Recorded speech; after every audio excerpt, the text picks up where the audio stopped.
Hello friends, welcome to my channel all about education. ಇವತ್ತು ನಾನು ನಿಮಗೆ ಇದು ಸಿಟೆಟ್ ಕ್ವೆಶನ್ ಪೇಪರ್ ಬುಕ್ಲೆಟ್ ಹೇಗಿರುತ್ತೆ ಅಂತಂದ್ಬಿಟ್ಟು ತೋರಿಸ್ತಾ ಇದ್ದೀನಿ. ಇದು ಸಿಟೆಟ್ ಎಕ್ಸಾಮ್ ಯಾರು ಫಸ್ಟ್ ಟೈಮ್ ಬರೀತಿದ್ದೀರೋ ಅವ್ರಿಗೋಸ್ಕರ. ನೋಡಿ ಫ್ರೆಂಡ್ಸ್, ಇದರಲ್ಲಿ ಫಸ್ಟ್ ಕರ್ನಾಟಕ TET ಪೇಪರಲ್ಲಿ ಟೆಟ್ ಪೇಪರಲ್ಲಿ ಏನಿರುತ್ತೆ ಒಂದೇ ಒಂದು ಬುಕ್ಲೆಟ್ ಕೊಟ್ಟಿರ್ತಾರೆ. ಅದರಲ್ಲಿ ಎಲ್ಲ ಸಬ್ಜೆಕ್ಟ್ಸ್ ಕವರ್ ಮಾಡಿರ್ತಾರೆ.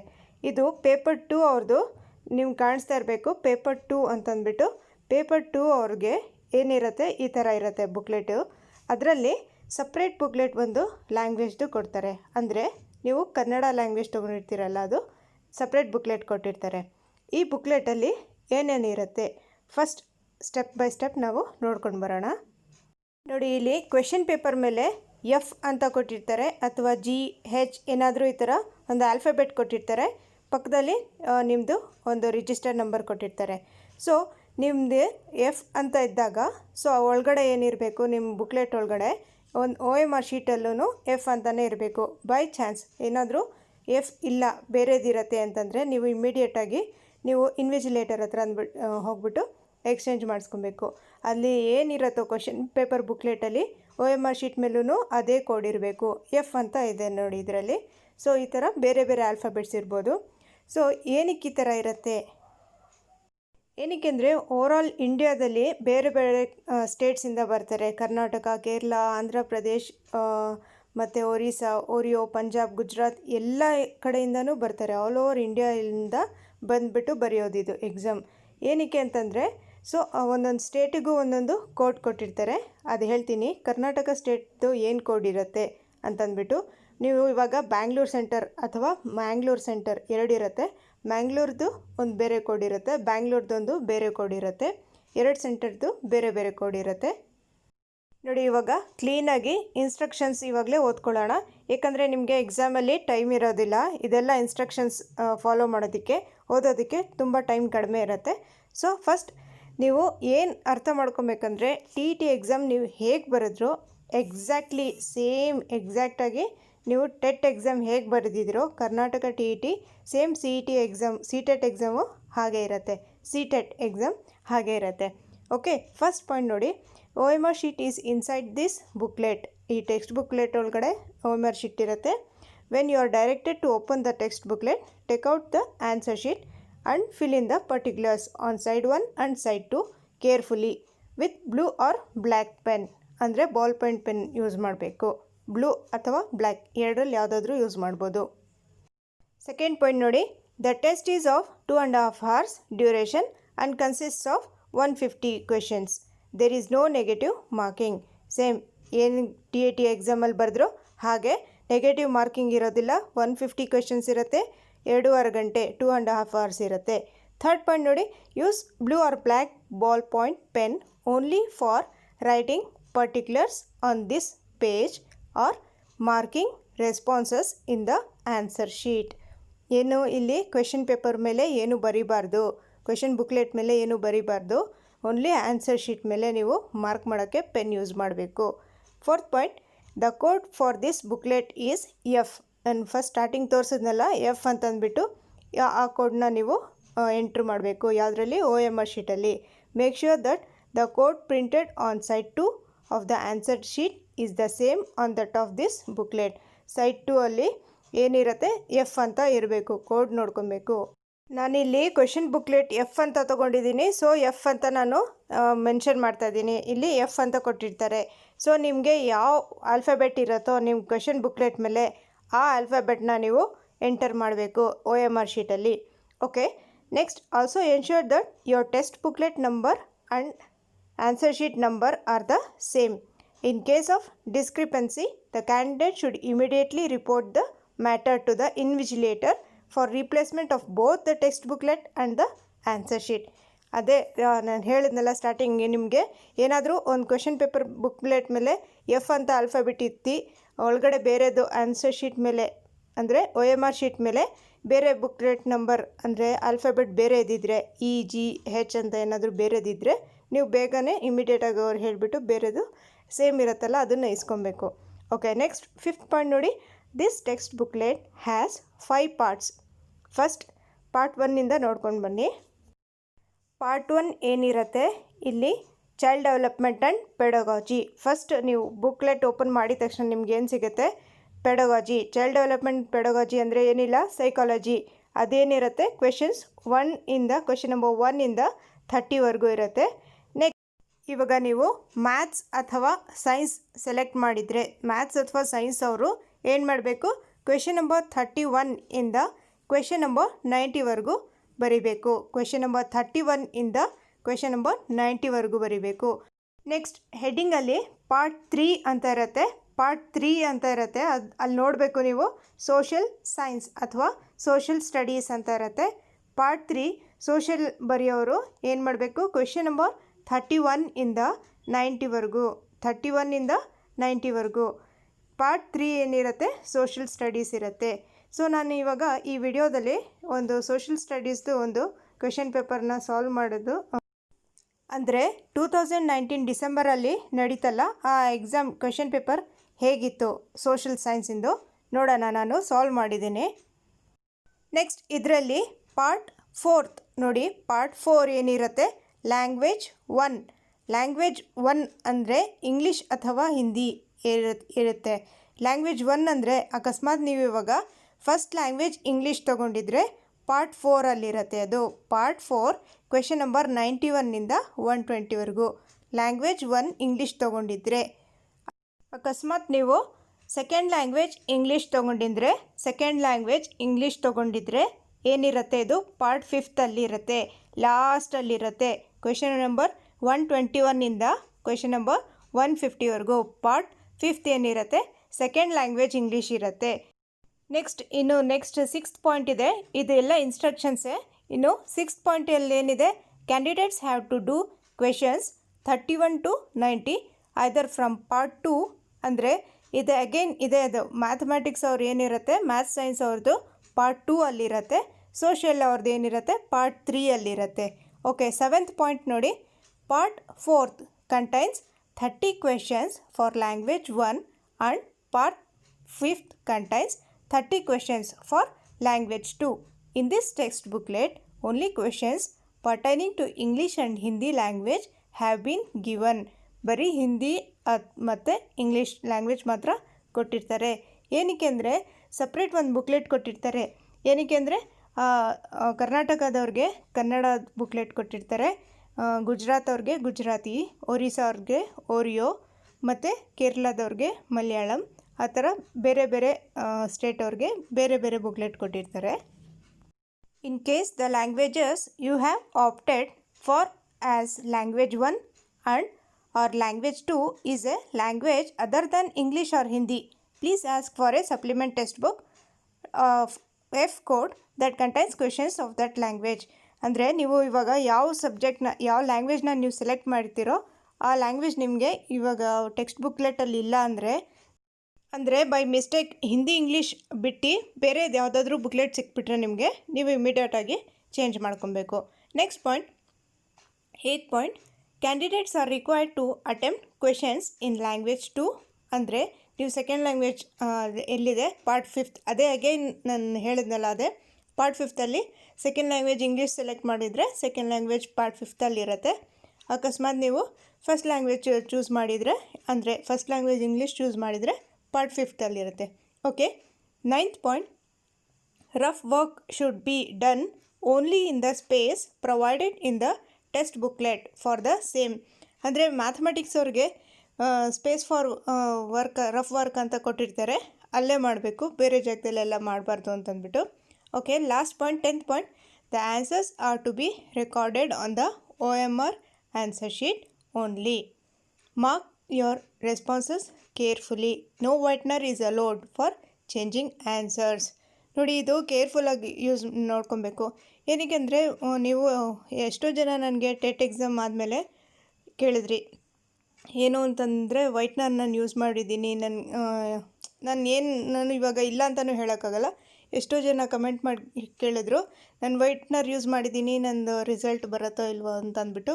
ಸೊ ನಾನು ಏನು ಹೇಳಿದೆ, ಅವರೊಂದು ಸ್ಯಾಟಿಸ್ಫ್ಯಾಕ್ಷನ್ಗೋಸ್ಕರ ವೆಯ್ಟ್ ಮಾಡಿ, ನೀವು ರಿಸಲ್ಟ್ ಬರ್ಬೋದು ಅಂತ ನಾನು ಹೇಳಿದೆ. ಓಕೆ, ಆ ಥರ ಮಾಡಬಾರ್ದು, ವೈಟ್ನರ್ ಯೂಸ್ ಮಾಡಬಾರ್ದು. ಫಸ್ಟೇ ಬರೀಬೇಕಾದ್ರೆ ಕೇರ್ಫುಲ್ಲಾಗಿ ಬರೀಬೇಕು. ಓಕೆ, ನೆಕ್ಸ್ಟ್ ಇದು ಫಸ್ಟ್ ಪೇಪರಲ್ಲೇ ಅಂದರೆ ಮೇಲ್ಗಡೆನೇ ಬುಕ್ಲೆಟ್ ಮೇಲೆ ಈ ಥರ ಇರುತ್ತೆ. ಸ್ಟಾರ್ಟಿಂಗಲ್ಲೇ ಇಲ್ಲೇನು ಕೆಳಗಡೆ ಇರುತ್ತೆ, ಇನ್ಸ್ಟ್ರಕ್ಷನ್ಸ್ ಆದಮೇಲೆ ಕೆಳಗಡೆ ಇರುತ್ತೆ. ಸೊ ಇಲ್ಲಿ ಏನೇನು ಬರೀಬೇಕು, ಇಲ್ಲಿ ಆರೆಂಜಲ್ಲಿ ಇದೆಯಲ್ಲ ಅದು ನಾನು ರಫ್ ಮಾಡಿರೋದು, ಅಂದರೆ ನಾನು ಬ್ಲರ್ ಮಾಡಿರೋದು, ಬೇರೆಯವ್ರ ನೇಮ್ ಇತ್ತಲ್ಲಿ, ಸೊ ಕವರ್ ಮಾಡಿದ್ದೀನಿ ಅದಕ್ಕೆ. ಇಲ್ಲಿ name of the candidate in capital letters ಬರೀಬೇಕು, ನಿಮ್ಮ ನೇಮ್ ಇದೆಯಲ್ಲ ಅದು. ನೆಕ್ಸ್ಟ್ ರೋಲ್ ನಂಬರ್ ಇದೆಯಲ್ಲ ಅಲ್ಲಿ ಮೇಲ್ಗಡೆ ಕೊಟ್ಟಿರ್ತಾರಲ್ಲ, ಅಲ್ಲಿ ಎಫ್ ಅಂತ ಐತಲ್ಲ, ಅದ್ರ ಪಕ್ಕ ಐತಲ್ಲ ಅದು ರೋಲ್ ನಂಬರ್, ಅದನ್ನು ಬರೀಬೇಕು. ನೆಕ್ಸ್ಟ್ ಏನು, centre of examination in capital ಲೆಟರ್ಸಲ್ಲಿ ನೀವು ಎಕ್ಸಾಮಿನೇಷನ್ ಸೆಂಟರ್ ಬರೀಬೇಕು. ಫಾರ್ ಎಕ್ಸಾಂಪಲ್ ಸೆಂಟ್ ಫಿಲೋಮಿನಾಸ್, ಅಥವಾ ನೀವು ಯಾವುದೋ ಒಂದು ಬೇರೆ ಸೆಂಟರ್ ಹೆಸರು ಇರುತ್ತೆ, ಸೆಂಟ್ ಫಿಲೋಮಿನಾಸ್ ವುಮೆನ್ಸ್ ಕಾಲೇಜ್ ಅಂತ ಇರುತ್ತೆ, ಅಥವಾ ಸೆಂಟ್ ಮೇರೀಸ್ ಗರ್ಲ್ಸ್ ಕಾಲೇಜ್ ಅಂತ ಇರುತ್ತೆ. ಆ ಥರ ಕಾಲೇಜ್ ಹೆಸರು ಅಂದರೆ ನೀವು ಸೆಂಟರ್ ಹೆಸರು ಏನು ಕೊಟ್ಟಿರ್ತಾರೋ ಹಾಲ್ ಟಿಕೆಟಲ್ಲಿ ಅದನ್ನು ನೀವು ಬರೀಬೇಕಲ್ಲಿ. ಸೆಂಟರ್ ಹೆಸರು ಯಾವುದರಲ್ಲಿ, ಕ್ಯಾಪಿಟಲ್ ಲೆಟರ್ಸಲ್ಲಿ ಬರೀಬೇಕು. ನೆಕ್ಸ್ಟ್ ಕ್ಯಾಂಡಿಡೇಟ್ ಸಿಗ್ನೇಚರ್, ನಿಮ್ಮ ಸಿಗ್ನೇಚರ್ ಹಾಕಬೇಕು. ನೆಕ್ಸ್ಟ್ ಕೆಳಗಡೆ ಇದೆಯಲ್ಲ ಅದು ನೀವೇನೋ ಅದಕ್ಕೆ ಮಾಡಬಾರ್ದು, ಏನಕ್ಕಂದರೆ ಅಲ್ಲಿ ಇನ್ವಿಜಿಲೇಟರ್ ಸಿಗ್ನೇಚರ್ ಇರುತ್ತೆ, ಅವ್ರು ಬಂದುಬಿಟ್ಟು ಅಲ್ಲಿ ಮಾಡ್ತಾರೆ. ನೆಕ್ಸ್ಟ್ ಏನು ಅಂದರೆ ನಿಮಗೆ ಇವಾಗ ಫೈನಲಿ ಕೀ ಆನ್ಸರ್ಸ್ ಹೇಗಿರುತ್ತೆ ಅಂತಂದರೆ ಹೀಗಿರುತ್ತೆ. ಇವಾಗ ಸೆಟ್ ಎಫ್ ಇಂದಿದು ನನ್ನ ಕ್ವೆಶನ್ ಪೇಪರ್ ಎಫ್ ಇದ್ದರೆ ಸೆಟ್ ಎಫ್ ಇಂದು ಕೀ ಆನ್ಸರ್ಸ್ ಇರುತ್ತೆ. ಇದು ಎಲ್ಲಿರುತ್ತೆ ಅಂದರೆ ಅಫಿಷಿಯಲ್ ಕೀ ಆನ್ಸರ್ಸ್ ವೆಬ್ಸೈಟಲ್ಲಿ ಅವರು ಕೀ ಆನ್ಸರ್ಸ್ ಬಹಳ ದಿನವರೆಗೂ ಇರುತ್ತೆ. ಅದು ಒಂದು ಸರಿ ನೀವು ಇವಾಗಲೂ ಬೇಕಾದರೆ ಹೋಗ್ಬಿಟ್ಟು ಅಫಿಷಿಯಲ್ ಕೀ ಆನ್ಸರ್ಸ್ ಅಫಿಷಿಯಲ್ ಸೈಟಲ್ಲಿ ಹೋಗ್ಬಿಟ್ಟು ಕೀ ಆನ್ಸರ್ಸ್ನ ನೀವು ಡೌನ್ಲೋಡ್ ಮಾಡ್ಕೋಬೋದು. ಯಾವುದೋ ಒಂದು ಕ್ವೆಶನ್ ಪೇಪರ್ ಇರುತ್ತೆ, ಅದು ಯಾವ ಸೆಟ್ ಅಂತ ಅಂದ್ಬಿಟ್ಟು ಅದಕ್ಕೆ ರಿಲೇಟೆಡ್ ಕೀ ಆನ್ಸರ್ಸ್ ಕೊಟ್ಟಿರ್ತಾರೆ. Set F, set E, set H ಆ ಥರ ಎಲ್ಲ ಕೊಟ್ಟಿರ್ತಾರೆ. ಓಕೆ, ಇದು ಸೋಷಿಯಲ್ ಸೈನ್ಸಿಂದು ನಾನು ಸೆಟ್ ಎಫ್ ಇಂದು ಡೌನ್ಲೋಡ್ ಮಾಡ್ಕೊಂಡಿದ್ದೀನಿ. ಸೋಷಿಯಲ್ ಸೈನ್ಸ್ ಅವ್ರದ್ದು ಬೇರೆ ಇರುತ್ತೆ, ಮ್ಯಾಥ್ಸ್ ಸೈನ್ಸ್ ಅವ್ರದ್ದು ಬೇರೆ ಇರುತ್ತೆ. ಓಕೆ, ಇದು ನೋಡಿ ಸೋಷಿಯಲ್ ಸೈನ್ಸ್ ಕ್ವೆಶನ್ ಪೇಪರ್ ನಾವು ಇವಾಗ ಇಲ್ಲಿಂದ ಸಾಲ್ವ್ ಮಾಡ್ಕೊಂಡು ಹೋಗೋಣ. ಅಂದರೆ ನನ್ನ ಪ್ರೀವಿಯಸ್ ಇಯರ್ ಪೇಪರ್ 2019 ಡಿಸೆಂಬರ್ದು ಪೇಪರ್ ತೊಗೊಂಡಿದ್ದೀನಿ. ಇದು ಇಲ್ಲಿ ಫಸ್ಟ್ ಏನಿದೆ ನೋಡಿ, ಅಬ್ಸರ್ವ್ ಮಾಡಿ. ಪಾರ್ಟ್ 3 ಅಂತ ಇದೆ. ಪಾರ್ಟ್ 3 ಸೋಷಿಯಲ್ ಸ್ಟಡೀಸ್ ಇರುತ್ತೆ. ಪಾರ್ಟ್ 2 ಅಲ್ಲಿ ಏನಿರುತ್ತೆ, ಮ್ಯಾಥ್ಸ್ ಸೈನ್ಸ್ ಇರುತ್ತೆ. ಸೊ 31 ಕ್ವೆಶನ್ ನಂಬರ್ 31ಇಂದ ಸೋಷಿಯಲ್ ಸ್ಟಡೀಸ್ ಸ್ಟಾರ್ಟ್ ಆಗುತ್ತೆ. ಓಕೆ, ನಾವು ನಿಮಗೆ ಸಿಲೆಬಸ್ ನಾನು ಸೋಷಿಯಲ್ ಸ್ಟಡೀಸ್ ಬಗ್ಗೆ ಹೇಳಿರಲಿಲ್ಲ. ಸೊ ಸೋಷಿಯಲ್ ಸ್ಟಡೀಸ್ ಸಿಲೆಬಸ್ಸಲ್ಲಿ ಏನೇನಿರುತ್ತೆ, ಆಲ್ಮೋಸ್ಟ್ TET ಎಕ್ಸಾಮಲ್ಲಿ ಏನಿತ್ತೋ ಅದೇ ಇದಿರುತ್ತೆ. ಹಿಸ್ಟ್ರಿ, ಜಾಗ್ರಫಿ, ಪೊಲಿಟಿಕಲ್ ಸೈನ್ಸಲ್ಲಿ ನೀವು ಇದರಲ್ಲಿ ಕರ್ನಾಟಕ TET ಎಕ್ಸಾಮಲ್ಲಿ ಏನು ಬರೆದಿದ್ರೋ ಸೇಮ್ ಆಲ್ಮೋಸ್ಟ್ ಅದೇ ಇರುತ್ತೆ. ಏನೇನಿದೆ ನೋಡಿ, ಹಿಸ್ಟ್ರಿಯಲ್ಲಿ ಫಸ್ಟ್ ಹಿಸ್ಟ್ರಿ ಪಾರ್ಟಲ್ಲಿ when, where and how the earliest societies, first farmers and herders, the first cities, early states, new ideas, first empire, contacts and distant lands, political developments, culture and science, new kings and kingdoms. ಮತ್ತು next ನಾನು ನಿಮಗೆ ಒಂದೊಂದೇ question ಹೇಳಿದಾಗ ನಿಮ್ಗೆ ಗೊತ್ತಾಗುತ್ತೆ ಎಷ್ಟು weightage, ಹಿಸ್ಟ್ರಿಗೆ ಎಷ್ಟು marks ಕೊಡ್ತಾರೆ, ಪೊಲಿಟಿಕಲ್ ಸೈನ್ಸಲ್ಲಿ ಎಷ್ಟು ಮಾರ್ಕ್ಸ್ ಕೊಡುತ್ತಾರೆ, ನೀವು ಆವಾಗ ಐಡಿಯಾ ಬರುತ್ತೆ. ಇನ್ನು ಮುಂದೆ ಕ್ವೆಶನ್ಸ್ ನೋಡಿದಾಗ ಐಡಿಯಾ ಬರುತ್ತೆ. Next culture and science same.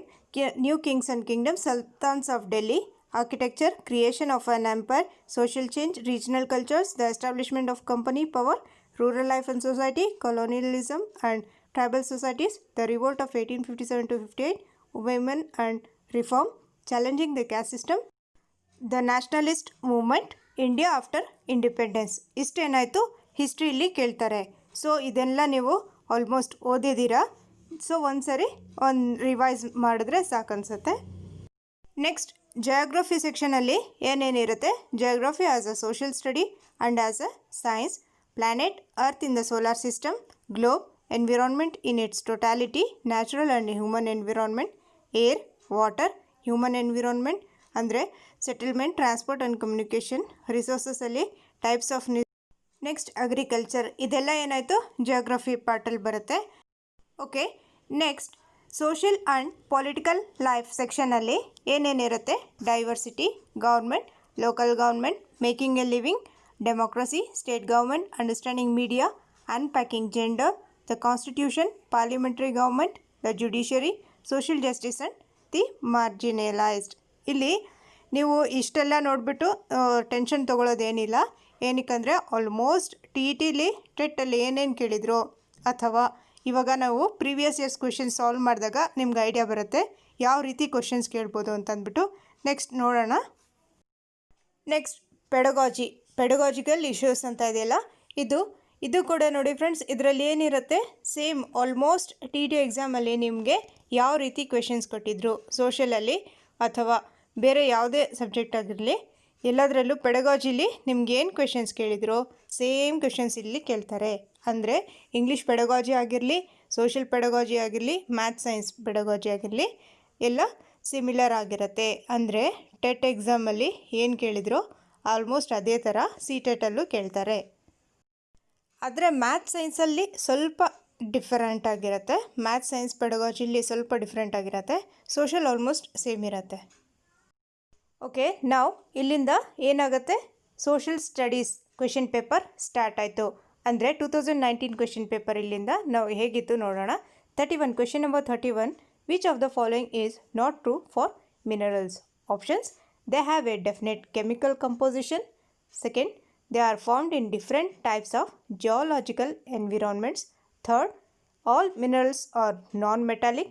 Fourth, they are naturally occurring substances. ನೋಡಿ ಫ್ರೆಂಡ್ಸ್, ಇವಾಗ ನೀವು ಮಿನರಲ್ಸ್ ಬಗ್ಗೆ ಓದಿದರೆ ನಿಮಗೆ ಗೊತ್ತಿರುತ್ತೆ ಆನ್ಸರ್ ಈಸಿಯಾಗಿ. ನೋಡಿ ಫ್ರೆಂಡ್ಸ್, ಫೋರ್ತ್ ಆಪ್ಷನ್ ನೋಡಿ, ಮಿನರಲ್ಸ್ ಅಂದರೆ ಏನು, they are naturally occurring substances. So option number 4 correct ಆಗಿದೆ. ಆಪ್ಷನ್ ನಂಬರ್ 1 ನೋಡಿ, they have a definite chemical composition. ಮಿನರಲ್ಸಿಗೆ ಒಂದು ಡೆಫಿನೆಟ್ ಕೆಮಿಕಲ್ ಕಂಪೋಸಿಷನ್ ಇರುತ್ತೆ, ಸೊ ಅದು ಕರೆಕ್ಟಾಗಿದೆ. Second option, they are found in different types of geological environment. Option 2ನೂ correct ಆಗಿದೆ. Option 3 is not true. ಏನಕ್ಕೆ ಅಂದರೆ all minerals are non metallic ಅಂತ ಕೊಟ್ಟಿದ್ದಾರೆ. ಆಲ್ ಮಿನರಲ್ಸ್, ಇಲ್ಲಿ ಮಿನರಲ್ಸ್ ಮೆಟಾಲಿಕ್ ಆದರೂ ಆಗಿರ್ಬೋದು, ನಾನ್ ಮೆಟಾಲಿಕ್ ಆದರೂ ಆಗಿರ್ಬೋದು. Very simple question. Option number 3 is the right answer. ನೋಡಿ, ಬೇರೆ ಪಾಯಿಂಟ್ಸ್ ಕೂಡ ಇದೆ ಮಿನರಲ್ಸ್ ಬಗ್ಗೆ. Minerals are building blocks of rocks. Definition of minerals ಏನಿದೆ, they are naturally occurring inorganic solid, ordered internal molecular structure, definite chemical composition ಇರುತ್ತೆ ಯಾವುದಕ್ಕೆ, ಮಿನರಲ್ಸಿಗೆ. Okay, next metallic mineral, non metallic mineral 2 types ಇರುತ್ತೆ. ಆಪ್ಷನಲ್ಲಿ ಏನು ಕೇಳಿದರು, ಬರೀ ನಾನ್ ಮೆಟಾಲಿಕ್ ಇರುತ್ತೆ ಮಿನರಲ್ಸ್ ಅಂತ ಕೇಳಿದರು. ಸೊ ಇವಾಗ ನಿಮ್ಗೆ ಕನ್ಫರ್ಮ್ ಗೊತ್ತಾಯಿತು, ಮೆಟಾಲಿಕ್ ಮಿನರಲ್ಸ್ ಇರುತ್ತೆ, ನಾನ್ ಮೆಟಾಲಿಕ್ ಮಿನರಲ್ಸ್ ಇರುತ್ತೆ. 2ರಲ್ಲಿ ಏನು ಡಿಫ್ರೆನ್ಸ್ ಇರುತ್ತೆ ಅಂದರೆ, metallic minerals contains metals, non metallic minerals does not contain metals. ಅಂದರೆ ಇಲ್ಲಿ ನಾನ್ ಮೆಟಲ್ಸ್ ಇರುತ್ತೆ, ನಾನ್ ಮೆಟಾಲಿಕಲ್ಲಿ ನಾನ್ ಮೆಟಲ್ಸ್ ಇರುತ್ತೆ. ನೀವು ಇನ್ನೂ ಡೀಪಾಗಿ ಡೀಟೇಲ್ ಆಗಿ ಓದಬೇಕಂದ್ರೆ ಮೆಟಾಲಿಕ್ ಮಿನರಲ್ ಬಗ್ಗೆ, ನಾನ್ ಮೆಟಾಲಿಕ್ ಮಿನರಲ್ ಬಗ್ಗೆ ಡೀಟೇಲ್ಸ್ ಆಗಿ ನೀವು ಓದ್ಬೋದು. Okay, next question number 32, match the following ಕೊಟ್ಟಿದ್ದಾರೆ. ಇದರಲ್ಲಿ ಏನು ಅಂದರೆ, Narmada valley, Vajji, Garo hills, Ganga valley, Indus and its tributaries. ನೀವು ಇದು ಎಲ್ಲಿದೆ ಅಂತಂದರೆ 6th ಸ್ಟ್ಯಾಂಡರ್ಡ್ ಟೆಕ್ಸ್ಟ್ ಬುಕ್ಕಲ್ಲಿದೆ ಇದು. ಗಾರೋ ಹಿಲ್ಸ್ ಬಗ್ಗೆ ನಿಮ್ಗೆ ಗೊತ್ತಾದರೆ, ಅಟ್ಲೀಸ್ಟ್ ಒಂದು ಹಿಂಟ್ ನಿಮಗೆ ಗೊತ್ತಾದರೆ, ನರ್ಮದಾ ವ್ಯಾಲಿ ಅಥವಾ ಗಾರೋ ಹಿಲ್ಸ್ ಅಥವಾ ಗಂಗಾ ವ್ಯಾಲಿ ಬಗ್ಗೆ ಯಾವುದಾದ್ರೂ 1-2 ಗೊತ್ತಿದ್ರೆ you can easily match. Okay, ಇವಾಗ ಇದಕ್ಕೆ option number 2 is the right answer. Narmada ವ್ಯಾಲಿಗೆ ಏನಿದೆ, ಹಂಟಿಂಗ್ ಆ್ಯಂಡ್ ಗ್ಯಾದರಿಂಗ್. ನೆಕ್ಸ್ಟ್ ವಜ್ಜಿಗೆ ಏನಿದೆ, ಅರ್ಲಿ ರಿಪಬ್ಲಿಕ್. ಗಾರೋ ಹಿಲ್ಸಿಗೆ ಏನಿದೆ, ಅರ್ಲಿ ಅಗ್ರಿಕಲ್ಚರ್. ನೆಕ್ಸ್ಟ್ ಗಂಗಾ ವ್ಯಾಲಿಗೆ ಏನಿದೆ, cities about 2005 years ago. Next Indus and its tributaries. ಇದು very important. Indus and its tributaries ಬಗ್ಗೆ 2 ಕ್ವೆಶನ್ಸ್ ಕೇಳಿದ್ದಾರೆ. ಇದು ಇಂಪಾರ್ಟೆಂಟ್ ಇರುತ್ತೆ, ಇದ್ರ ಬಗ್ಗೆ ಸ್ವಲ್ಪ ಡೀಟೇಲ್ ಆಗಿ ಓದ್ಕೊಳ್ಳಿ. Indus valley civilisation, Indus and its tributaries ಅದೇನು, ದ ಫಸ್ಟ್ ಸಿಟೀಸ್. ಇದ್ರ ಬಗ್ಗೆ ಒಂದು ಕ್ವೆಶನ್ ಕೇಳ್ತಾರೆ ಈ ಲೆಸನಲ್ಲಿ. ದ ಫಸ್ಟ್ ಸಿಟೀಸ್ ಈ ಟಾಪಿಕಲ್ಲಿ ಒಂದು ಕ್ವೆಶನ್ 100% ಕೇಳ್ತಾರೆ. ನೋಡಿ, ಇಲ್ಲಿ ಒಂದು ಸ್ಲೈಡ್ ಇದೆ, ಇದರಲ್ಲಿ ನೀವು ನೋಡ್ಬೋದು, ಇದು 6th ಸ್ಟ್ಯಾಂಡರ್ಡ್ ಟೆಕ್ಸ್ಟ್ ಬುಕ್ಕಲ್ಲಿದೆ. ಮೇಲೆ ಕ್ವೆಶನ್ ಕೇಳಿದ್ದೇವೆ, ಕೆಳಗಡೆ ಕ್ವೆಶನ್ ಕಾಣಿಸ್ತದೆ. ನರ್ಮದಾ ವ್ಯಾಲಿ ಇದೆ, ಅಲ್ಲಿ hunting and gathering. Magadha, Garo hills, Indus and its tributaries, Ganga valley, ಇದೆಲ್ಲ ನೋಡಿ ಫಸ್ಟ್ ಸಿಟೀಸ್. ಇದು ಒಂದು ಟೆಕ್ಸ್ಟ್ ಬುಕ್ಕಲ್ಲಿ 6th ಸ್ಟ್ಯಾಂಡರ್ಡ್ ಟೆಕ್ಸ್ಟ್ ಬುಕ್ಕಲ್ಲಿದೆ. ಸೊ ಇದರಿಂದ ಒಂದು ಕ್ವೆಶನ್ ಬರುತ್ತೆ, ಪ್ಲೀಸ್ ಗೋ ಥ್ರೂ ಇಟ್. ನೋಡಿ ಫ್ರೆಂಡ್ಸ್, ನಾನು ನಿಮಗೆ ಒಂದು ಆ್ಯಪ್ ಶೇರ್ ಮಾಡಿದ್ದೆ. ನಿಮ್ಮ ಹತ್ರ ಅಕಸ್ಮಾತ್ ನಿಮ್ಮ ಬುಕ್ಸ್ ಇಲ್ಲ ಅಂತಂದರೆ NCERT ಸೊಲ್ಯೂಷನ್ಸ್ ಅಂತ ಒಂದು ಆ್ಯಪ್ ಇದೆ. ಅದರಲ್ಲಿ ನೀವು ಹೋಗ್ಬಿಟ್ಟು, ನೀವು ಇಂಗ್ಲೀಷ್ ಮೀಡಿಯಮ್ ಆದರೂ ಆಗಿರಲಿ, ಕನ್ನಡ ಮೀಡಿಯಮ್ ಆಗಿರಲಿ, ಅದರಲ್ಲಿ ಎರಡೂ ಇದೆ ಟೆಕ್ಸ್ಟ್ ಬುಕ್ಸ್. ಅಂದರೆ 2 ಟೆಕ್ಸ್ಟ್ ಬುಕ್ಸ್ ಇದೆ, ಕನ್ನಡ ಲ್ಯಾಂಗ್ವೇಜಲ್ಲೂ ಇದೆ, ಇಂಗ್ಲೀಷ್ ಲ್ಯಾಂಗ್ವೇಜಲ್ಲೂ ಇದೆ. ಅದನ್ನು ನೀವು ಅಲ್ಲಿ ಡೈರೆಕ್ಟಾಗಿ ಓದ್ಕೋಬೋದು. ಎಲ್ಲ ಟೆಕ್ಸ್ಟ್ ಬುಕ್ಸ್ ಅವೈಲೇಬಲ್ ಇದೆ. ಸೊ ಗಾರೋ ಹಿಲ್ಸ್ ಎಲ್ಲಿ ಬರುತ್ತೆ? ಅದು ಮೇಘಾಲಯಲ್ಲಿ ಬರುತ್ತೆ. ಇನ್ನೊಂದು ಖಾಸಿ ಹಿಲ್ಸ್, ಅದು ಕೂಡ ಮೇಘಾಲಯಲ್ಲಿ ಬರುತ್ತೆ. ಇದು ಕೂಡ ನೆನಪಿಗಿರಲಿ ನಿಮಗೆ. ನೋಡಿ ಫ್ರೆಂಡ್ಸ್, ಇದು ನಿಮ್ಗೊಂದು ಹಿಂಟ್ ಕೊಡ್ತೀನಿ. ಯಾವುದೇ ಒಂದು ರಿವರ್ಸ್ ಆಗಿರಲಿ, ಒಂದು ವ್ಯಾಲ್ಯೂಸ್ ಆಗಿರಲಿ, ಏನಾದರೂ ಆಗಿರಲಿ, ಒಂದು ಮ್ಯಾಪಲ್ಲಿ ನೀವು ಹೇಗೆ ನೆನಪಿಗಿಟ್ಕೋಬೋದು ಅಂತಂದರೆ, ಇದು major rivers of Indus river system. ಇಲ್ಲಿ ಇಂಡಸ್ ಬಗ್ಗೆ, ಈ ರಿವರ್ಸ್ ಬಗ್ಗೆ ನೀವು ಹೇಗೆ ನೆನಪಿಗಿಟ್ಕೋಬೋದು? ನೀವು ಒಂದೊಂದೇ ಇಂಡಸ್, ಜೀಲಂ, ಚಿನಾಬ್, ರವಿ, ಬೀಸ್ ಆ್ಯಂಡ್ ಸಟ್ಲೇಜ್ ಇದು ನೆನಪಿಗಿಲ್ಲ ಅಂತ ಅಂದರೆ, ನೀವು ಒಂದು ಶಾರ್ಟ್ಕಟ್ಟಲ್ಲಿ ನಾನು ಈ ಕೆಳಗಡೆ ನೋಡಿ, ಇನ್ junction cars run bit slow. ಈ ಸೆಂಟೆನ್ಸ್ ಈ ಥರ ನಾನು ಕೊಟ್ಟಿರೋದು ಈ ಥರ, ಇನ್ junction cars run bit slow ಅಂತಂದ್ಬಿಟ್ಟು ನೀವು ಏನಾದರೂ ಈ ಥರ ಸೆಂಟೆನ್ಸ್ ಮಾಡ್ಕೊಬೋದು. ಈ ಥರ ಸೆಂಟೆನ್ಸ್ ಮಾಡ್ಕೊಂಡ್ರೆ ಏನಾಗುತ್ತೆ, ನಿಮಗೆ ಈಸಿ ಆಗುತ್ತೆ. In junction cars run bit slow. In I ಇಂದ ಏನು ಬರುತ್ತೆ? ಇಂಡಸ್. ಜಂಕ್ಷನ್ ಅಂದರೆ ಜೀಲಂ, ಚಿನಾಬ್ ಅಂದರೆ cars, run Ravi, bit Beas and slow ಅಂದರೆ ಸೆಟ್ಲೇಜ್. ಅಂದರೆ ನಿಮಗೆ ಇದು ಕಾಂಪ್ಲಿಕೇಟ್ ಅನಿಸ್ಬೋದು, ಬಟ್ ಇಟ್ ರಿಯಲಿ ವರ್ಕ್ಸ್. ನೀವು ಏನಾದರೂ ಈ ಥರ ಹಿಂಟ್ ಇಟ್ಕೊಂಡ್ರೆ ನೀವು ಯಾವತ್ತೂ ಮರೆಯೋದಿಲ್ಲ.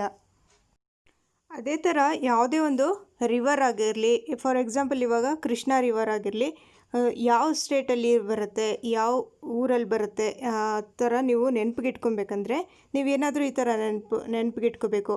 ಏನು, ಕೃಷ್ಣ ಅವರು ಇದ್ದರು ಒಬ್ಬರು, ಅವ್ರು ಎಲ್ಲಿರ್ತಾರೆ? ಅವರು ಹಾಸ್ಪಿಟಲ್ಲಿರ್ತಾರೆ. ಇವಾಗ ಅದೇ ಥರ ನಾನು ಫಾರ್ ಎಕ್ಸಾಂಪಲ್ ನನ್ನ ಮೆಟಲ್ಸ್ ಮತ್ತು ನಾನ್ ಮೆಟಲ್ಸ್ಗೆ ನಾನೇ ಏನೋ ಒಂದು ಕ್ರಿಯೇಟ್ ಮಾಡ್ಕೊತೀನಿ. ಅದೇ ಥರ ನೀವು ಏನು ಮಾಡಬೇಕು, ಎಕ್ಸಾಂಪಲ್ ಮೆಟಲ್ಸಿಗೆ ಏನು ಹೇಳ್ತೀನಿ, ಪ್ರಾಪರ್ಟೀಸ್ ಆಫ್ ಮೆಟಲ್ಸ್ ಎಲ್ಲ ಏನಿರುತ್ತೆ, ಒಂದು ಮೇಲ್ ಕ್ಯಾರೆಕ್ಟರ್ಸ್ ಇರುತ್ತೆ ಅವ್ರಿಗೆಲ್ಲ.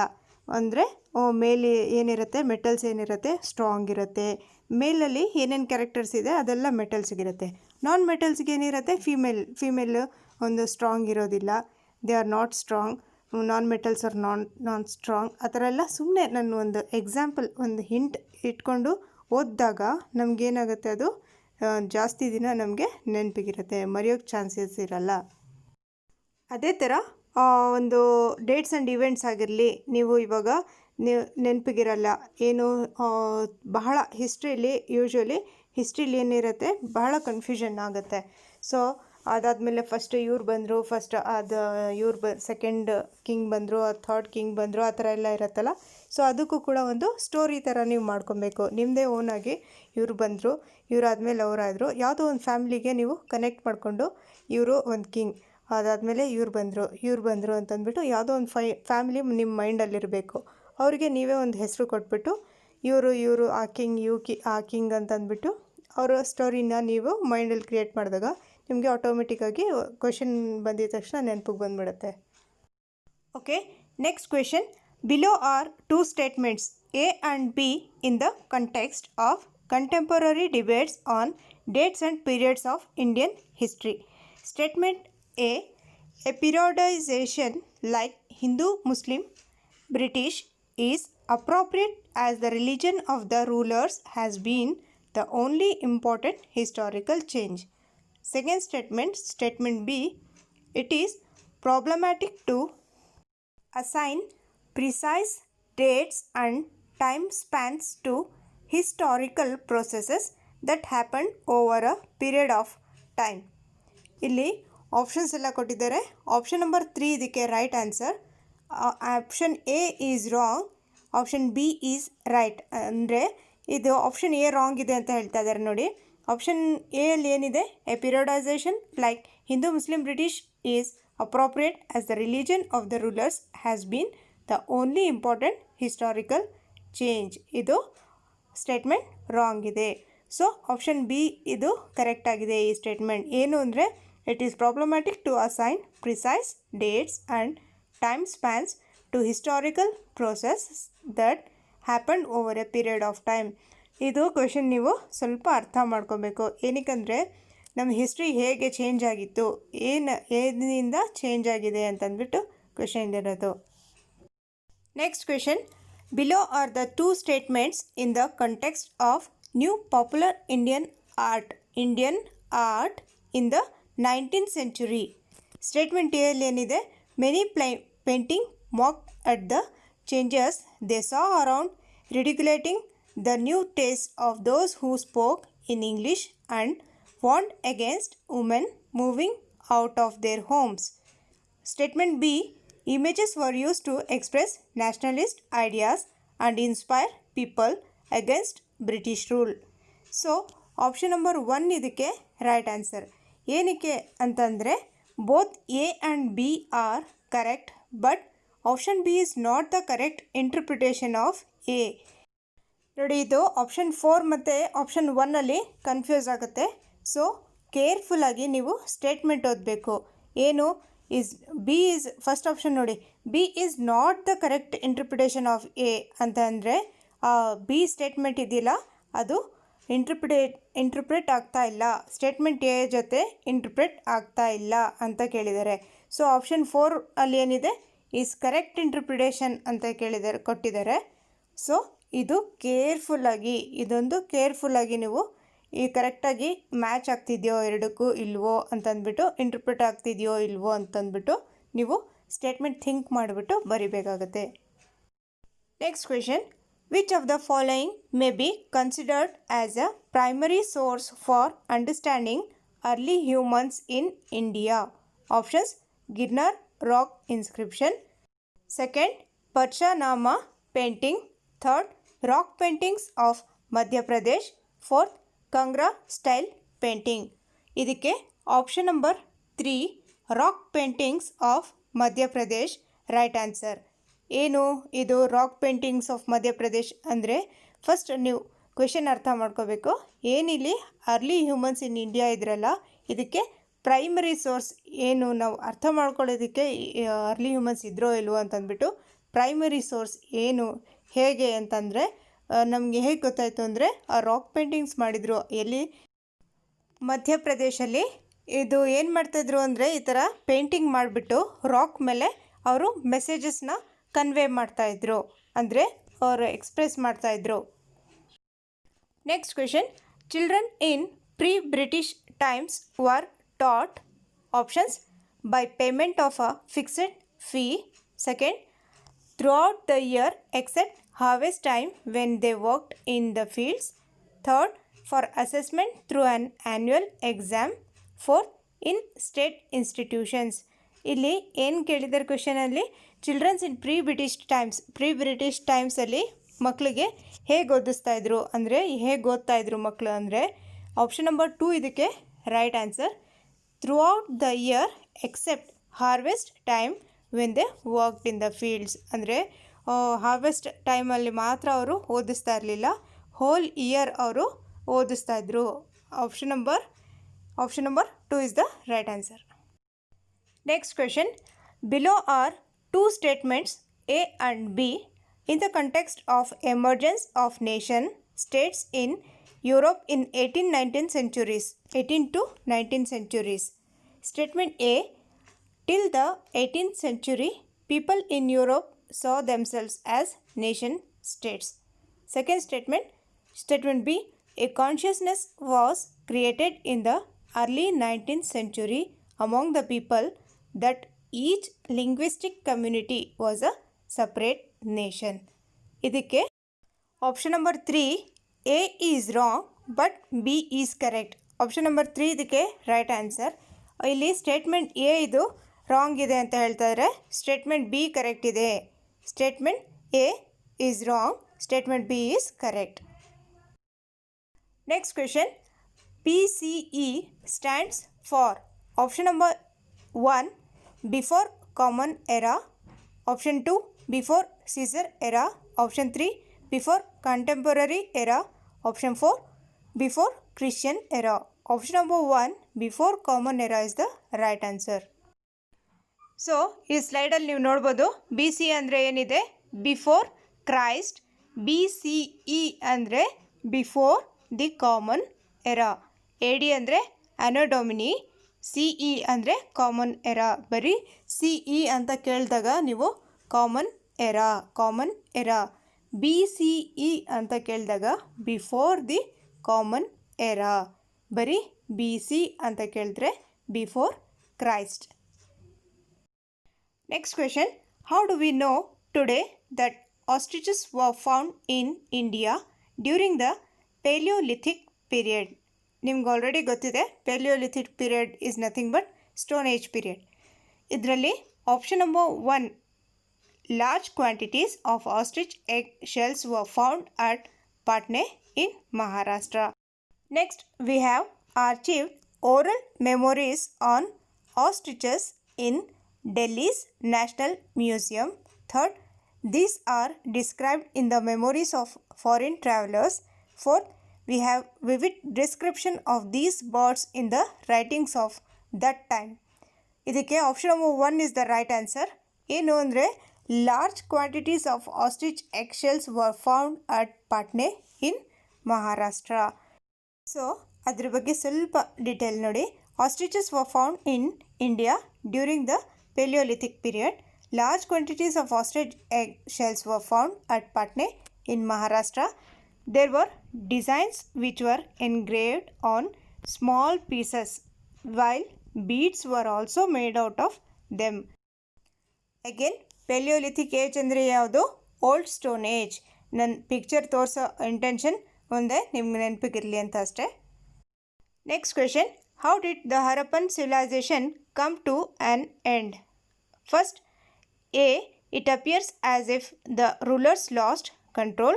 B, there could have been deforestation in the area. C, there were floods in the entire area of the civilization. D, the rivers dried up probably. Choose the correct explanation. ಇದಕ್ಕೆ option number 1 A, B, D is the right answer.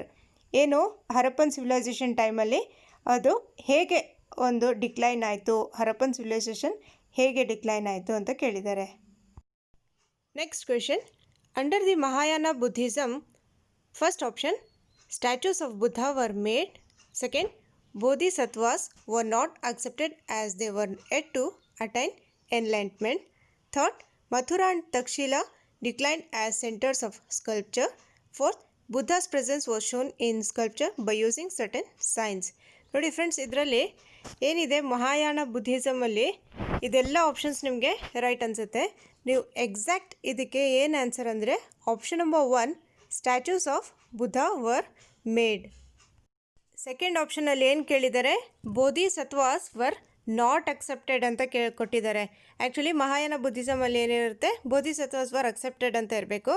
ಇಲ್ಲಿ ಆಪ್ಷನಲ್ಲಿ ಏನು ಕೇಳಿದ್ದಾರೆ, ಏನು ಕೊಟ್ಟಿದ್ದಾರೆ, Bodhisattvas were not accepted ಅಂತ ಕೊಟ್ಟಿದ್ದಾರೆ. So option number 1 is the right answer. Next question, what is true in the context of administration and consolidation under the Khaljis and Tughlaqs? Options, the forested areas in the Gangetic plain were penetrated for the first time. Second, it was difficult to control distant provinces like Bengal and Delhi. Third, Alauddin Khalji and Muhammad Tughlaq forced their control in the Gangetic plains for a longer duration. Fourth, large parts of the subcontinent remained under the control of the Delhi Sultans. ಇದಕ್ಕೆ option number 2, it was difficult to control distant provinces like Bengal from Delhi is the right answer. Option number 2 is the right answer. ನೋಡಿ friends, ನಿಮಗೆ already ಗೊತ್ತಿದೆ, ಸಿಲೆಬಸಲ್ಲಿ ಇದ್ರ ಬಗ್ಗೆ ಕೊಟ್ಟಿದ್ರು, ಏನು ಡೆಲ್ಲಿ ಸುಲ್ತಾನ್ಸ್ ಅಂತ ಅಂದ್ಬಿಟ್ಟು. ಇದ್ರ ಬಗ್ಗೆ ನೀವು ಡೀಟೇಲ್ಸ್ ಆಗಿ ಓದಬೇಕು. Next question, which of the following statements is incorrect in the historical reconstruction of tribal people? Options, most tribals groups kept written records. Second, tribal people preserved rich customs and oral traditions. Third, tribal societies depended on each other for their diverse needs. Fourth, contemporary historians and travelers give scanty information about tribes. ಇದಕ್ಕೆ option number 1, most tribal groups kept written records ಅಂದರೆ ಕ್ವೆಶನಲ್ಲಿ ಏನು ಕೇಳಿದ್ದಾರೆ, which is not correct ಅಂತ ಕೇಳಿದ್ದಾರೆ. ಯಾವುದ್ರ ಬಗ್ಗೆ, tribal people ಬಗ್ಗೆ. ಇಲ್ಲಿ ಟ್ರೈಬಲ್ ಪೀಪಲ್ ಬಗ್ಗೆ ಏನು ಹೇಳಿದ್ದಾರೆ, ಇಲ್ಲಿ most tribal groups kept written records ಅಂತ ಹೇಳಿದ್ದಾರೆ ಫಸ್ಟ್ ಆಪ್ಷನಲ್ಲಿ. So it is false, it is incorrect statement. ನೋಡಿ ಇವಾಗ ಸೆಕೆಂಡ್ ಆಪ್ಷನ್ ಥರ್ಡ್ ಮತ್ತು ಫೋರ್ತ್ ನಿಮ್ಗೆ ಓದಬೇಕು. ಏನಕ್ಕಂದರೆ ಟ್ರೈಬಲ್ ಪೀಪಲ್ ಬಗ್ಗೆ ಇದು ಸ್ಟೇಟ್ಮೆಂಟ್ಸ್ ಟ್ರೂ ಇದೆ, ಇದು ಕರೆಕ್ಟ್ ಸ್ಟೇಟ್ಮೆಂಟ್ಸ್ ಇದೆ second third fourth. So tribal people ಬಗ್ಗೆ second option, tribal people preserved rich customs and oral traditions. Third point, tribal societies depended on each other for their diverse needs. ಅವರೊಬ್ಬರೊಬ್ಬರ ಮೇಲೆ depend ಆಗ್ತಿದ್ರು for their diverse needs ಅಂದರೆ ಬೇರೆ ಬೇರೆ ನೀಡ್ಸ್ಗೆ. Fourth, contemporary historians and travellers give scanty information about tribes. ಇದೆಲ್ಲ ಏನಾಗಿದೆ second third fourth point ಇದೆಲ್ಲ ಟ್ರೂ ಸ್ಟೇಟ್ಮೆಂಟ್ ಇದೆ. ಫಸ್ಟ್ ಪಾಯಿಂಟ್ ಇದೆಯಲ್ಲ ಅದು first option wrong statement, it is incorrect statement. Next question, how did the British consolidate their control over India after the revolt of 1857? Options, by recruiting more soldiers from Awadh, Bihar, Central India and South India. Second, by making policies to protect the landless and peasants. Third option, by appeasement and safeguarding property rights. Fourth, by transfer of powers of the East India Company to the British Crown for a more responsible management of Indian affairs. ಇದಕ್ಕೆ option number 4 right answer.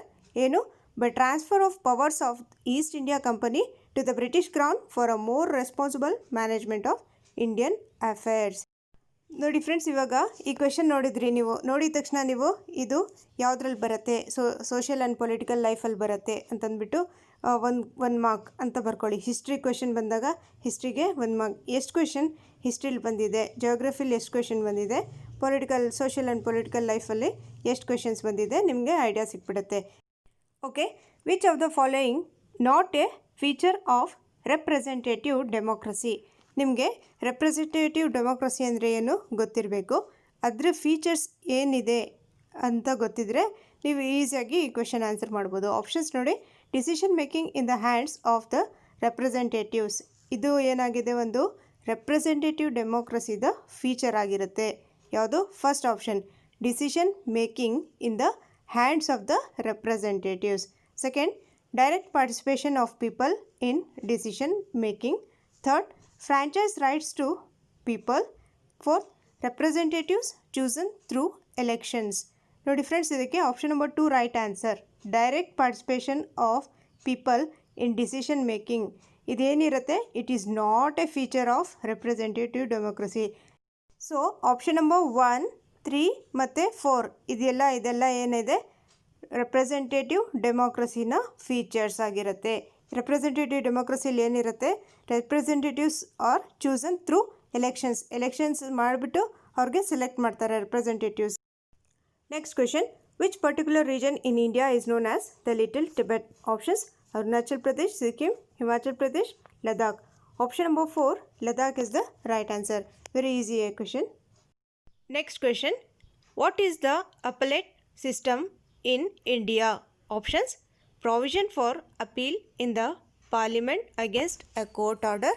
Second, provision for the executive head of the state acting as the highest appellate authority. Third, provision for appeal to a higher court against the decision of a lower court. Fourth, provision for applying for judicial services. ಏನು appellate system ಅಂತಂದರೆ option number 3 ಇದಕ್ಕೆ right answer. Appellate system ಅಂದರೆ ಏನು, provision for appeal to a higher court against the decision of a lower court. Next question, which of the following is not a feature of Peninsular Plateau? ನೀವು peninsular ಪ್ಲಾಟ್ಯೂಸ್ದು features ಎಲ್ಲ ಓದಿದ್ರೆ ಇದು ಯಾವುದಾದ್ರೂ feature ಇಲ್ಲ ಅಂತ ನಿಮಗೆ ಗೊತ್ತಾಗುತ್ತೆ.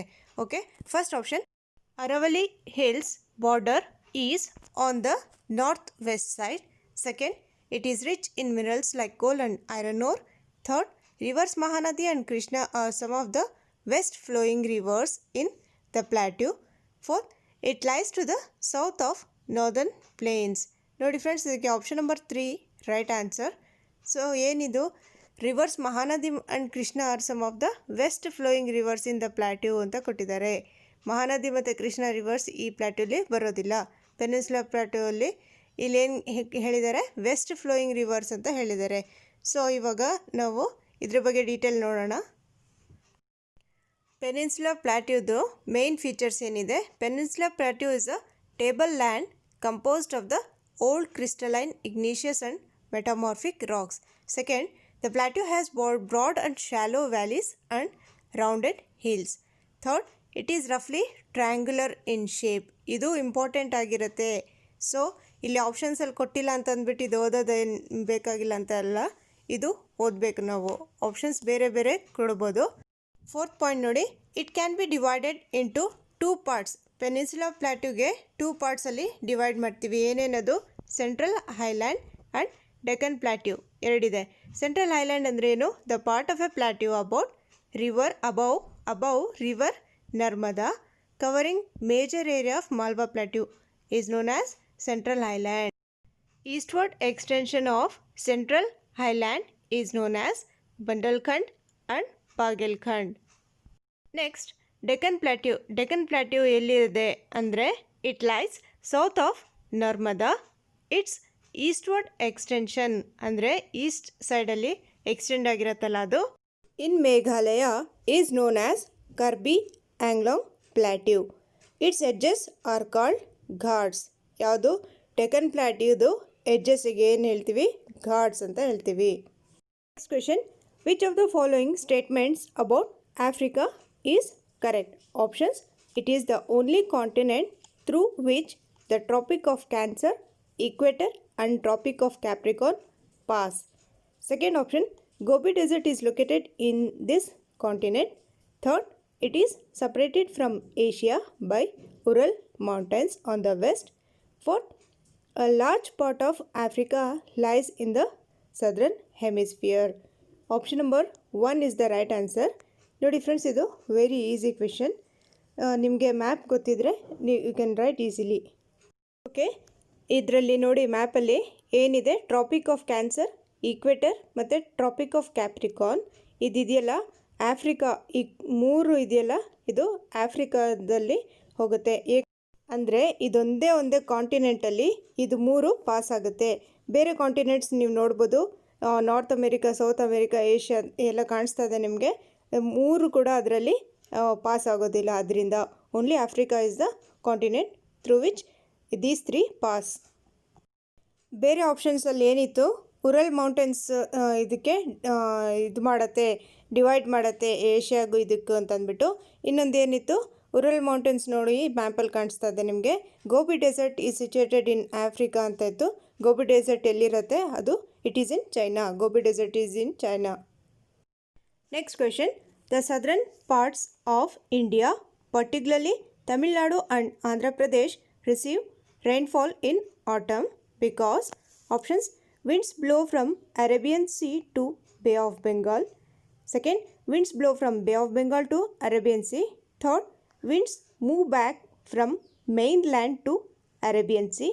Fourth, winds move back from the mainland to the Bay of Bengal. ಇದಕ್ಕೆ ಆಪ್ಷನ್ ನಂಬರ್ 4 ರೈಟ್ ಆನ್ಸರ್. ಏನು? Winds move back from the mainland to the bay of Bengal. So Andhra Pradesh and Tamil Nadu receive rainfall in autumn. In this map you can see bay of Bengal ಮತ್ತು ತಮಿಳ್ನಾಡು, ಆಂಧ್ರ ಪ್ರದೇಶ್, ತೆಲಂಗಾಣ ನೀವು ನೋಡ್ಬೋದು ಇದರಲ್ಲಿ.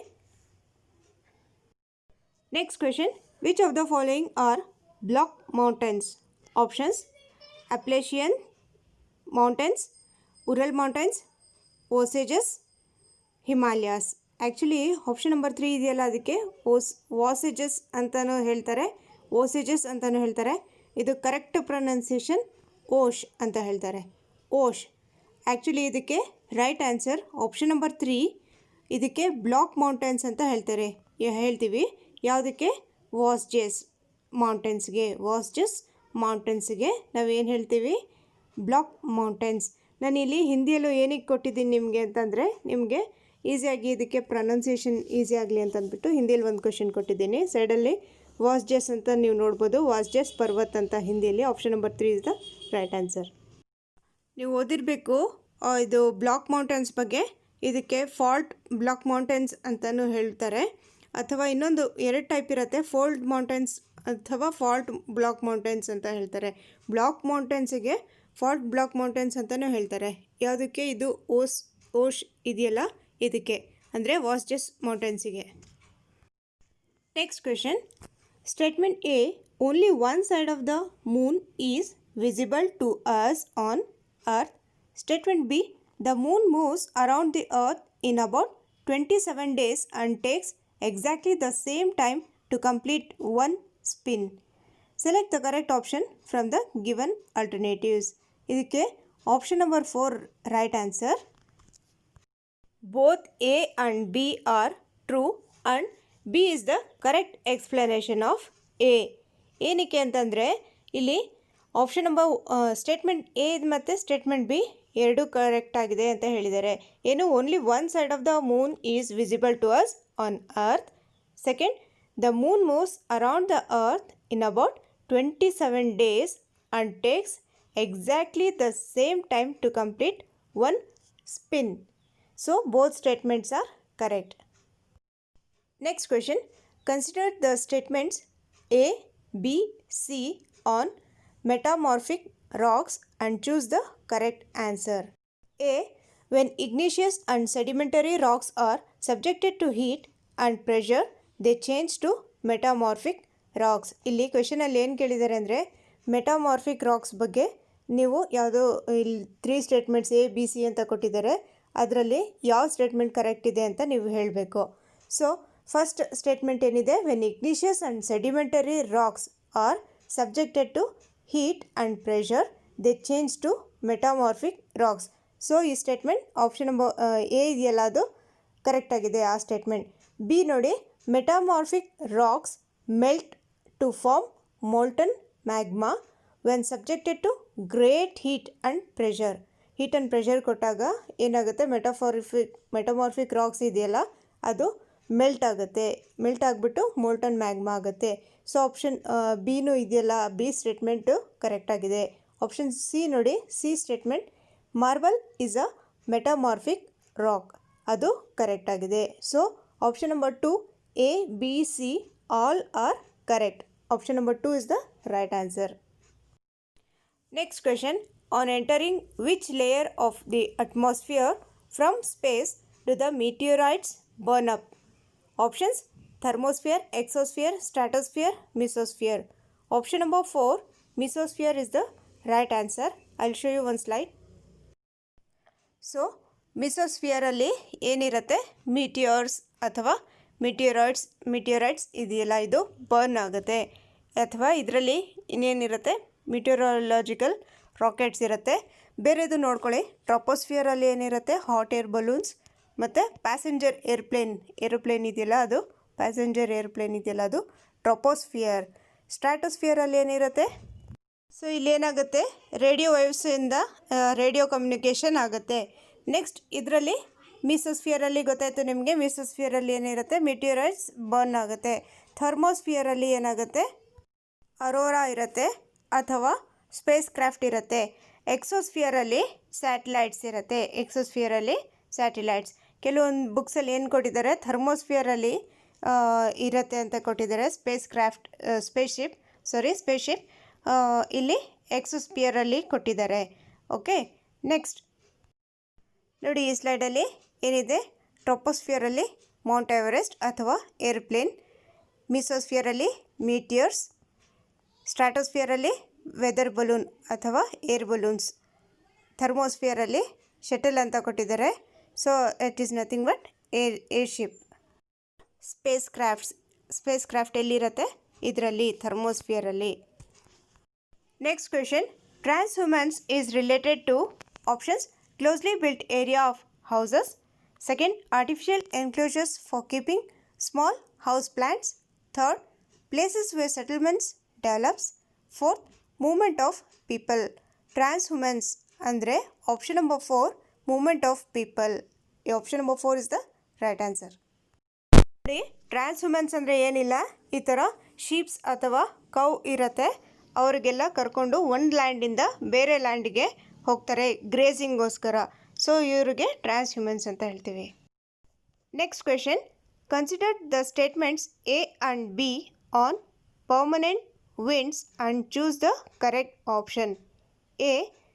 These winds blow constantly throughout the year in a particular direction. ಅಂದರೆ permanent winds ಬಗ್ಗೆ ಇಲ್ಲಿ statements ಕೊಟ್ಟಿದ್ದಾರೆ ಎರಡು. ಈ ಪರ್ಮನೆಂಟ್ ವಿಂಡ್ಸ್ ಏನು ಮಾಡುತ್ತೆ, these winds blow constantly throughout the year in a particular direction. B. Westerlies and easterlies are examples of these winds. ಇಲ್ಲಿ option number 2 both A and B are true. ಇದಕ್ಕೆ option number 2 is the right answer. So ಇವಾಗ ನಿಮಗೆ westerlies ಅಂದರೆ ಏನು, westerlies ಅಂದರೆ ಏನಕ್ಕೆ westerlies ಅಂತ ಕರೀತಾರೆ ಅಂದರೆ ಅದು ವಿಂಡ್ ಏನಕ್ಕೆ ವೆಸ್ಟಿಂದ ಈಸ್ಟ್ ಕಡೆ ಬ್ಲೋ ಆಗುತ್ತೆ, ಅದಕ್ಕೆ ವೆಸ್ಟರ್ಲೀಸ್ ಅಂತ ಹೇಳ್ತೀವಿ. ವಿಂಡ್ ಏನಾಗುತ್ತೆ, ಪರ್ಮನೆಂಟ್ ವಿಂಡ್ಸ್ ಏನಾಗುತ್ತೆ, ವೆಸ್ಟಿಂದ ಈಸ್ಟ್ ಕಡೆಗೆ ಬ್ಲೋ ಆಗುತ್ತೆ. So we call them westerlies. Next question. Campos in Brazil and Llanos in Venezuela are examples of options: tundra type of vegetation, tropical grasslands, Mediterranean vegetation, temperate grasslands. ಇದಕ್ಕೆ option number 2 tropical grasslands right answer. Tropical ಗ್ರಾಸ್ಲ್ಯಾಂಡ್ಸ್ಗೆ ಇನ್ನೊಂದು ಏನು ಹೇಳ್ತೀವಿ, savannas ಅಂತ ಹೇಳ್ತೀವಿ.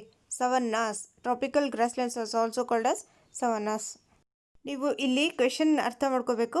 ಬರೀ grasslands ಅಂತ ಕೊಟ್ಟಿದ್ರೆ 4 ಟೈಪ್ ಇರುತ್ತೆ. ಅದರಲ್ಲಿ ನೀವು ಓದಿರಬೇಕು ಪಂಪಾಸ್, ಪ್ರೇರಿಸ್, ಇದು ಸ್ಟೆಪೀಸ್, ಸವನ್ನಾಸ್, ಇದೆಲ್ಲ ಏನಿದೆ ಟೈಪ್ಸ್ ಆಫ್ ಗ್ರಾಸ್ಲ್ಯಾಂಡ್ಸ್ ಆಗಿರುತ್ತೆ.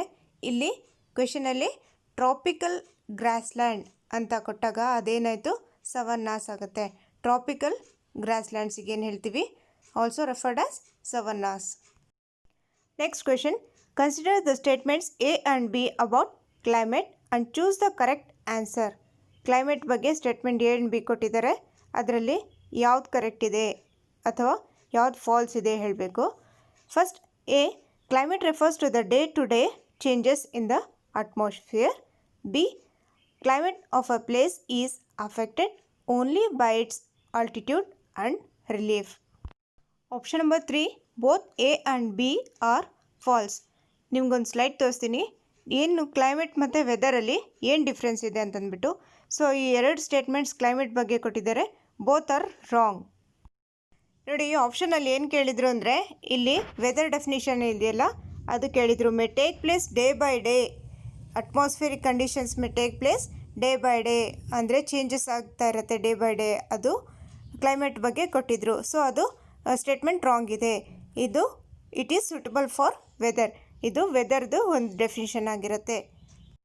So while climate is the average weather conditions over a place and it mostly take place after 30 years of time. Second point ನೋಡಿ, while climate includes all the conditions of the atmosphere such as temperature, precipitation, wind, humidity, cloud and pressure. Third point, climate takes place over long period of time. Fourth, climate is what you expect over a long time. Weather ಏನಿದೆ ಅದು daily basis ಇರುತ್ತೆ, ಆದರೆ climate is very expected over a long time. Fifth point, the overall changes and variations of a climate are very stable and may take decades or centuries to occur. Last point, the scientific study of weather is called meteorology. Meteorologist studies weather. Weather ಬಗ್ಗೆ ಓದ್ತಾರಲ್ಲ ಅವ್ರಿಗೆ ಮಿಟಿಯಾಲಜಿಸ್ಟ್ ಅಥವಾ ಮಿಟಿಯಾಲಜಿ ಅಂತ ಹೇಳ್ತಾರೆ. ಇದು climate ಬಗ್ಗೆ ಓದ್ತಾರಲ್ಲ ಅವ್ರಿಗೆ ಕ್ಲೈಮಟಾಲಜಿಸ್ಟ್ ಅಂತ ಹೇಳ್ಬೋದು. Next question. Identify the source of energy from the given features A and B. Statement A, it is a conventional source of energy. B, this source of energy is released when crude oil is brought to surface. ಇದರಲ್ಲಿ 4 options ಕೊಟ್ಟಿದ್ದಾರೆ: natural gas, geothermal energy, wax, biogas. ಇದರಲ್ಲಿ statement A ಮತ್ತು ಬಿನ ನೋಡಿದ್ರೆ ನಾವು consider ಮಾಡಿದಾಗ option A natural gas ಇದಕ್ಕೆ right answer. Okay friends, ನೀವು ನನಗೆ ಕಮೆಂಟ್ ಮಾಡಿ ಹೇಳಿ, ನಿಮಗೆ ಇನ್ನೂ ಇದೇ ಥರ ನೀವು ಕಂಟಿನ್ಯೂ ಮಾಡಿ ಅಂತ ಹೇಳಿದ್ರೆ ನಾನು ಪ್ರೀವಿಯಸ್ ಇಯರ್ಸ್ ಕ್ವೆಶನ್ ಪೇಪರ್ಸ್ನ ಸಾಲ್ವ್ ಮಾಡ್ತೀನಿ. ಅಕಸ್ಮಾತ್ ಬೇಡ ಅಂತಂದರೆ ನಾನು ಪಾರ್ಟ್ 2 ಇನ್ನೊಂದು ಮಾಡ್ತೀನಿ. ಇದರಲ್ಲಿ ಇವಾಗ ಬರೀ 60 ಕ್ವೆಶನ್ಸ್ ಕೊಟ್ಟಿದ್ದೀನಿ. ಕ್ವೆಶನ್ ನಂಬರ್ 60ವರೆಗೂ ಕೊಟ್ಟಿದ್ದೀನಿ, 20 ಕ್ವೆಶನ್ಸ್. ಓಕೆ, ನೆಕ್ಸ್ಟ್ ಇನ್ನು 30 ಕ್ವೆಶನ್ಸ್ ನೆಕ್ಸ್ಟ್ ವೀಡಿಯೋಲಿ ಪಾರ್ಟ್ 2 ಅಲ್ಲಿ ಮಾಡಿ ಅಂತಂದರೆ ನಾನು ಮಾಡ್ತೀನಿ. ವಿಡಿಯೋ ಇಷ್ಟ ಆದರೆ ಲೈಕ್ ಮಾಡಿ. ನಿಮ್ಮ ಫ್ರೆಂಡ್ಸ್ ಯಾರಾದರೂ ಫಸ್ಟ್ ಟೈಮ್ CTET ಎಕ್ಸಾಮ್ ಬರೀತಾ ಇದ್ದರೆ ಅವ್ರ ಜೊತೆ ಶೇರ್ ಮಾಡಿ. Okay, last question. India's research station Maitri is located in options Antarctica, Europe, Asia, Australia. Option number 1, Antarctica is the right answer. Okay friends, thank you for watching my video. If you are new to my channel, please subscribe to my channel and share with your friends. Don't forget to comment. Thank you once again.